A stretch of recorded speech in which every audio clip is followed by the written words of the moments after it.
I've been invited by Gaynor to come and talk to you this afternoon. Just a quick brief background about me to sort of contextualise myself. In the 1990s I did a psychology degree, and then after that I did a PhD about dementia, so I got aware about dementia in my 20s. I then went on to work in the university sector, and I did work at the University of Bradford in the department that Tom Kitwood set up. It's been very influential, a lot of work with dementia. I worked there from 2002 until 2008.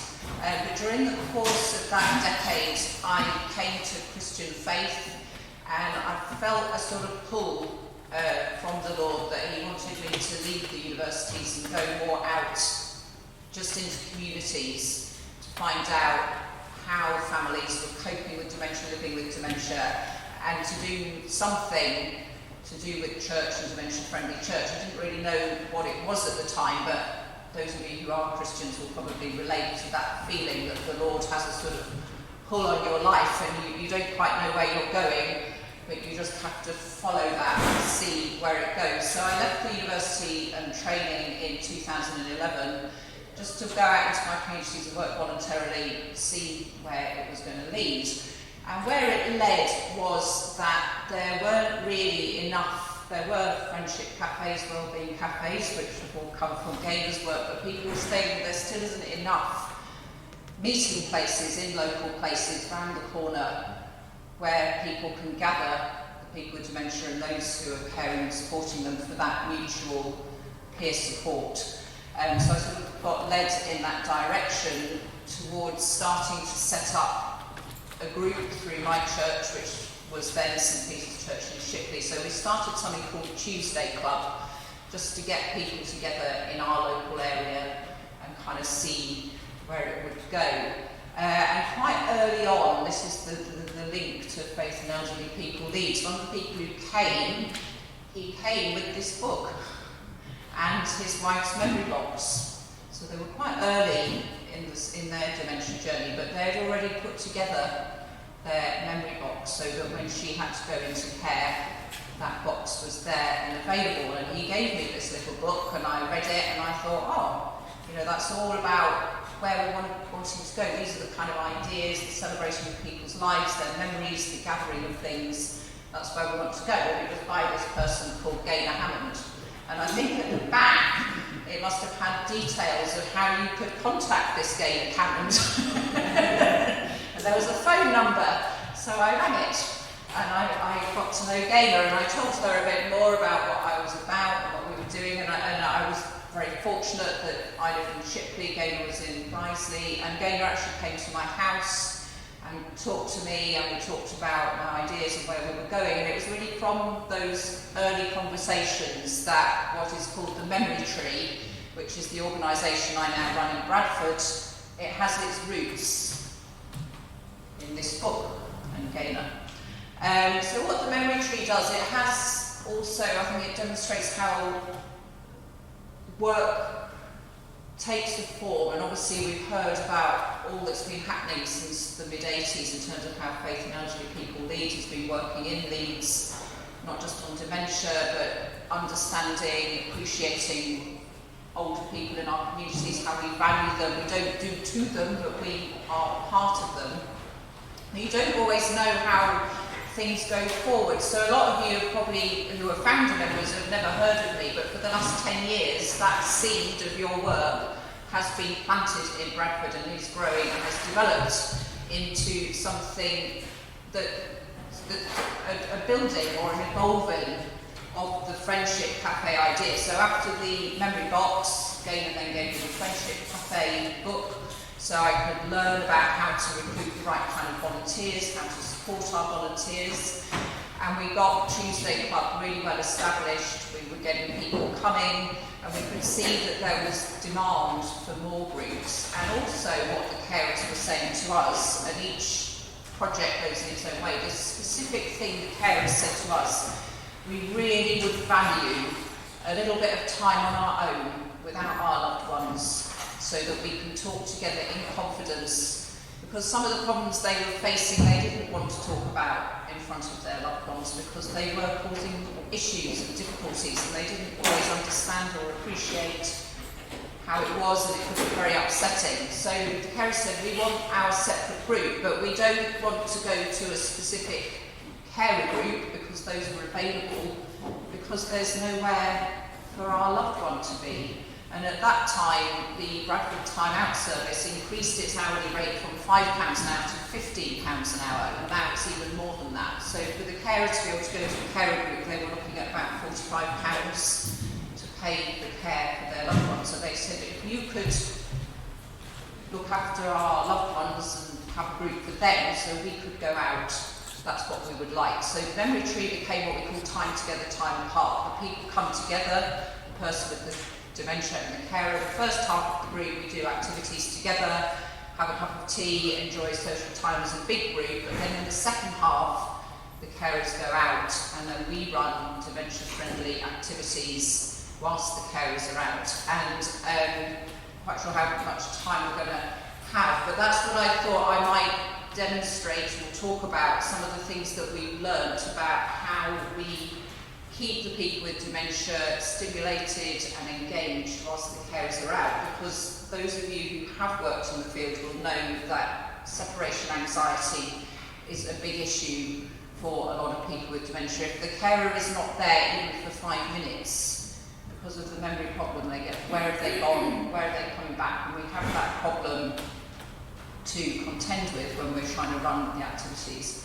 So I have got a box of tricks which I'm going to show you, which is actually now over on the other side of the room because I thought we were going to be talking up there. The other issue is that because of the number of resources I have, it would be helpful if, I don't know if I can ask this gentleman here, would you mind moving to that table just so that you're in a group, because I'm going to be passing things around. So if we were in 4 groups, that would work a bit better. So I'm just going to put the microphone down, the box. Thank you.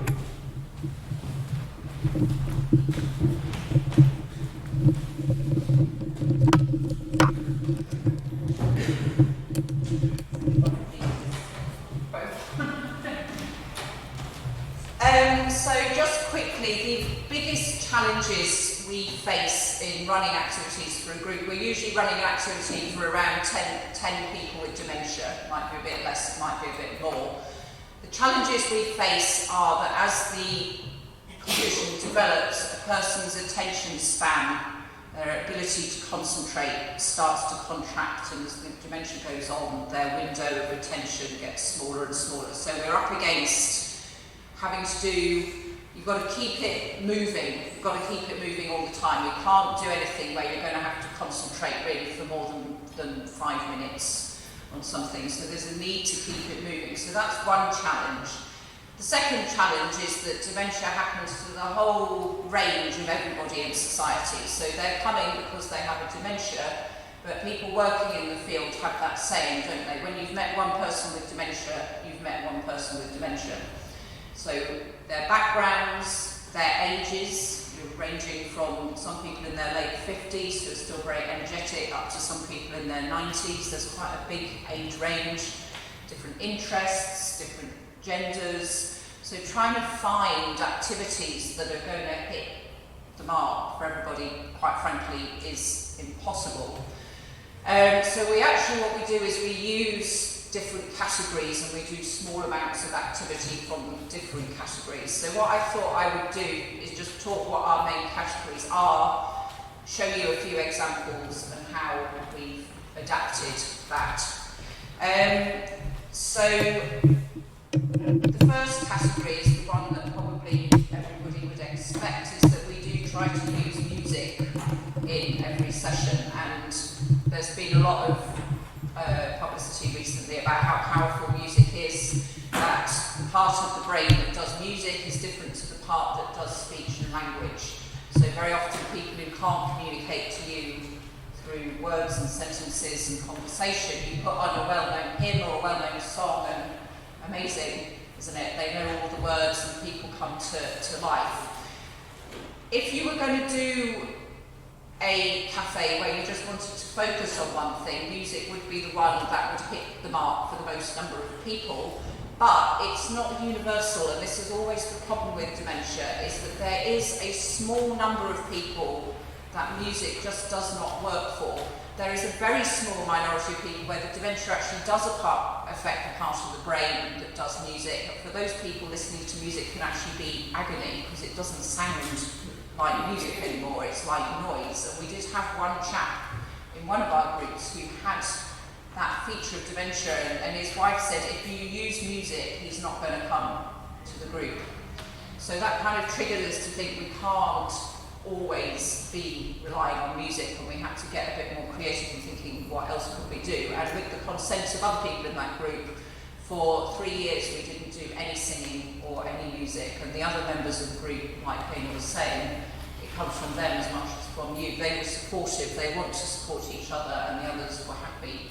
So every now and then we do get people that music doesn't work for, and when we do musical activities, we look round and I'd say sort of 80% are having a party and having a great time, but then there's another 10% who look like, when is it going to end? You know? And so at the Memory Tree we particularly wanted to get away from just music, because the friendship model and the wellbeing cafe have become well established, and in Bradford there are a lot of places people can go already to get music and singing, but that minority who can't do music, they have nowhere to go. So we felt it was important to diversify from just doing music. But I have brought some of the musical things we do, because the majority of time music is a good resource. So what I've got here is one of our sing-along medleys, because another problem we came across with music is that we know people like to sing along to well-known tunes. So we produced whole songbooks where you had all the lyrics to, I can't think of one, but some song that you think everybody knows, like The Way to Amarillo, for example, is a popular one. But what you discover is everybody knows the choruses, but they don't know the verses. And unless you're a very confident singer, it's quite difficult to get through those long verses, and then there'll be a bit of instrumental blah-de-blah-de-blah. If we tried with CDs, and then we discovered there are all these long bits in the middle where nothing happens and it's just instrumental. So we've put together these days where if everyone knows the choruses, why don't we just sing the choruses? So I'll pass, this is what I wanted you on the table. You can just have a look between yourself see. Hopefully, as you look through this, you'll kind of see that they are songs where even if the lead person's not a confident singer, the choruses are well known enough that the group can carry it on its own. So we often warm up by just doing some sort of easy sing-along like this that just gets everybody warmed up and into the mood. So that's one of our musical activities. Another suggestion we had was, another problem with music is that obviously not everyone wants to sing the White Cliffs of Dover all the time, and actually Vera Lynn is a bit outdated, because most of the people coming were only babies when Vera Lynn was singing. So you have to keep up to date with the fact that things that are changing. So we did a Desert Island Discs thing recently where we just asked people to put down their 8 favourite tracks, and we've actually turned those into musical quizzes. So I got hold of the tracks, made CDs, and then what we do in the session is that we will play about 45 seconds to a minute of each of the tracks, and they've got a sheet which is what you'll be able to see there with all the 8 things are there, and they've just got to work out one by one which track they think it is. So that is a way of people sharing the music they love, but giving them something active to do with it as well. So we obviously started off just by having the tracks, but then people said because of the dementia, it's helpful to have it written down so that you've got that focus. So that's another thing we've done with music. Another thing that you can do with music is to combine it with a bit of physical exercise and rhythms. Simple things that everybody can join in. If you go onto the NHS website, there is a seated exercise routine that takes about 5 minutes, so you can do that to something gentle, like the Waltz of the Flowers from Tchaikovsky. I find is nice for a bit of seated exercise.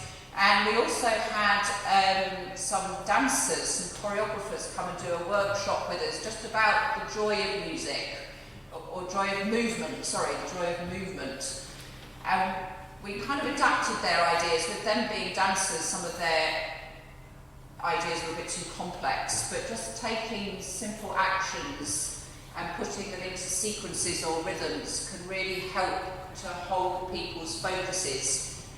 So it can be as simple as just doing things in groups of 4, that you start just doing 1, 2, 3, 4, 1, 2, 3, 4, 1, 2, 3, 4, 1, 2, 3, 4. You get everybody into the rhythm, and then you say, right, let's vary it a bit. So you can do 1, 2, 3, 4, pause, 2, 3, 4, 1, 2, 3, 4, pause, 2, 3, 4. So these are just very simple things that fill the time, helps if you're needing it for the people who have dementia, particularly people with Alzheimer's disease. They do still understand social cues, even if they don't understand content. So when the person at the front is confident and leading, they will keep their attention on you and they will join in. So as long as you can keep it moving and keep the focus. Now, quite often I do get things wrong. So I have tried to combine this thing with Yellow Submarine, which is a song that has a really strong rhythm to it. So we kind of sing the chorus, then do some of this during the verses, and quite often I will get confused, so I can't remember whether I'm supposed to be tapping my knees or this kind of thing. But if you just incorporate that and make it part of the fun, people don't mind. In fact, they quite like it when you get it wrong, because it makes them feel better themselves. So as long as you can incorporate that, that's fine. So music is helpful, and that's some of the ways we've adapted music to the needs of people in our room. Physical games are also very helpful. And again, it's just about keeping it simple, but keeping it fun. So some of the most useful resources you can get are simple things like the humble beanbag, that it is just fun.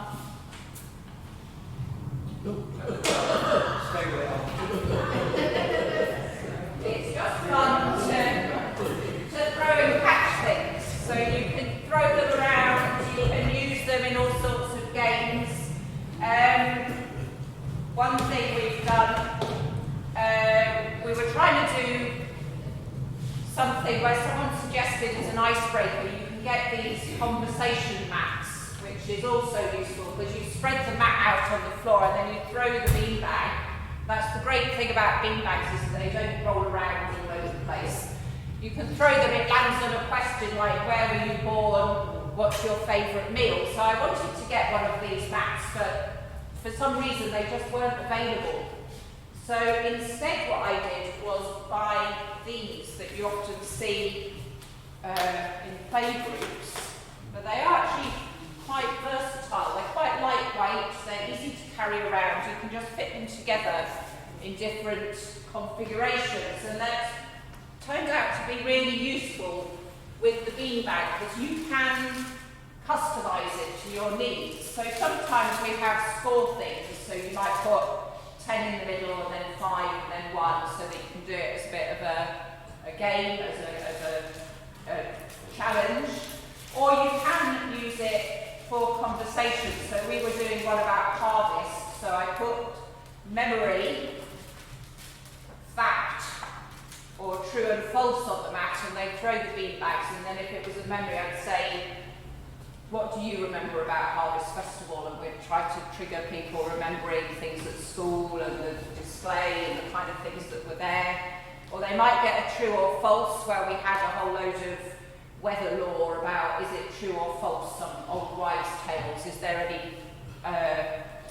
truth beneath them, so they might get one of that, or they might get a fact, some question about Harvest Festival, so that you can vary things around. So bean bags, maps, very helpful. If you've taken all your resources in a big box, you can use the bean bags as well for that, like can you throw them back into the box. So these are simple, useful, helpful resources, and it just keeps people moving and it keeps them active. So we don't mind throwing my key back. So particularly the people with dementia whose attention span is really contracting, they can't sit for a long time and just listen to me or my colleague babbling on, to be doing something, and this kind of thing is really useful for that. So physical games are good. Right, moving on then. We also, so in terms of giving a sense of purpose, games, it is good, we find, to have some sort of simple prize basket that just makes things a bit more meaningful. So if we're doing things with the score charts, key piece of kit is a clipboard, because then you can give the groups different names, and as they're going through you can write down how many points they get, and then whatever group gets the most points, just have a simple prize basket which is arranged nicely, that might have some chocolates, some biscuits, package of tea bags, a nice hand soap, just something nice that makes it feel more purposeful. And there are other games we play for this purpose. Now, bingo has got a lot of bad press, hasn't it, in older people's work. Certainly since I've been in the field, everyone rolls their eyes. All they ever do is play bingo. However, we have discovered there's a reason why bingo became so popular in the first place, and that is because it works. It does work. It's a nice simple game. You can play it as a team or individually. People know what they're supposed to do. But if you just do number bingo, that does get very repetitive, and also the numbers are just boring. You know, it doesn't spark conversation. What I've just handed out are themed bingos, which have come from an organisation called Golden Carers. I don't know if anyone's heard of Golden Carers, but it's an online resource that you can pay a subscription to, and they have an amazing range of different things, and the most useful for us have been these themed bingos. So as the year goes through, we'll often choose a topic. So here on this table they have Under the Sea bingo. So in the summertime we'll quite often do something about the seaside and holidays. So it's lovely to have a bingo set that picks up on your theme, because as well as playing the bingo, you can chat about seashells and corals and starfish, and it helps the volunteers in particular to engage with the people that they're sitting with, and it is a lot more interesting than just number bingo. So we do a lot of bingo, but we try to mix it up by not doing the same bingo every time. Other games that are quite good, anyone who's ever done Beetle Drive, where you throw the dice, and if you get a 6 you can draw a body, and then if you get a 5 you can have a head, and then if you get a 3 you can put a leg on, but only if you've already got the body and so on. We've sort of adapted that, because normally with a Beetle Drive people move round the tables, but we keep people sat still. We usually just impose a time limit, and at the end of the time anyone who's got a beetle can get a prize. So that's another kind of game. So the games we're looking at have simple rules, they're good fun, they get people involved. Often the volunteers will be doing a lot of the guidance, but it's about involving people. And as it happens, we have one of our amazing volunteers here who I wasn't expecting to hear today. Anne here does volunteer at our Shipley group, and we couldn't do all this without the help of the volunteers, especially when the carers go out. It's the skill of the volunteer to keep the person engaged and focused which makes it work and gives the carers that 3/4 of an hour where they can just offload and debrief with each other. So we do simple games, and then finally, usually we will choose a theme of some sort. So what I thought I'd do, I've just done a laminate which is like a year is round with the memory tree, which just shows some of the themed activities that we might do through the year, just to keep a sort of gentle form of reality orientation in a way that you choose things relevant to the time of the year, and it helps to keep people orientated and located. The final thing I was going to talk about was about the sustainability issue, because you can easily spend a lot of money and waste a lot of resources doing all these activities. So we have also been thinking about how can we use things from our everyday lives to enhance our activities without spending loads of money. So a good example for our bingo is that bottle tops make really good bingo counters, because they're easy to handle, they fit nicely on the board. So we've been getting everybody to say bottle tops, except annoyingly all the bottle tops are white now, so they're not, they're not as useful as they used to be, but there are other bottles apart from milk, so that's one thing that's useful. Another thing that's really helpful to say when I get strawberries or tomatoes and they come in those shallow trays, if you're doing some sort of craft activity, being able to divide all the materials up into trays that can be handed around easily. So I save all my tomato trays now. They stack up really nicely in the cupboard. They don't take up loads of space, so those are really useful. Jam jars are really useful for putting resources in or doing little floral arrangements. So there's all sorts of things. Little yogurt, small yogurt pots are really, really helpful. So sometimes we do something about smell or taste, and you want everyone to have a little sample. So my children they've left home now, but they used to like pots of joy, which Cadbury's dessert come in a little tiny purple pot. So I have loads of pots of joy, and we just put little bits in the pots of joy, and then everybody can have their own little taste. So those are also really useful. And then recently, another thing we like to do at the Memory Tree to make people feel valued and special is to celebrate birthdays and wedding anniversaries. So when people join, we get all those key dates and I keep them in a calendar. And I seem to be going to Card Factory all the time because it's just amazing how many birthdays you get through. So this year, I asked people to save their birthday cards, and we've just had a session where we actually named new birthday cards out of old birthday cards, and what people came up with is just really amazing. A lot of this takes a lot of preparation and practice on my part because of the attention span of the people with dementia. You need to get it to the point that they can literally just choose and stick. So you get their involvement in choosing, do you like this, do you think this goes together? And a lot of people still have a really good idea about what goes to and what doesn't, but they haven't got the attention to get the raw material, cut it all out, organise it. So that's why I do a lot of the cutting and putting into trays so that they can just pick and choose. But then together, we're always looking for activities that are simple but effective. So there's very minimal. All you've got to do once you've got the bits is just put them there, get some double-sided sticker tape and stick it down. So with the help of volunteers, people can manage that, and then they're pleased. They're pleased at the end when they produce something that looks so good that you could actually use that, professionally. So that's been really good.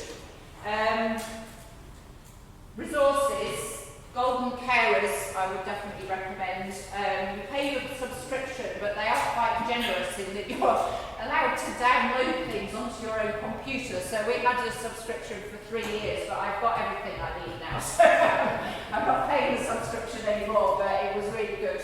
And I've got a couple of books here. which kind of take you through, if you want to circulate around the room, keeping it seasonal.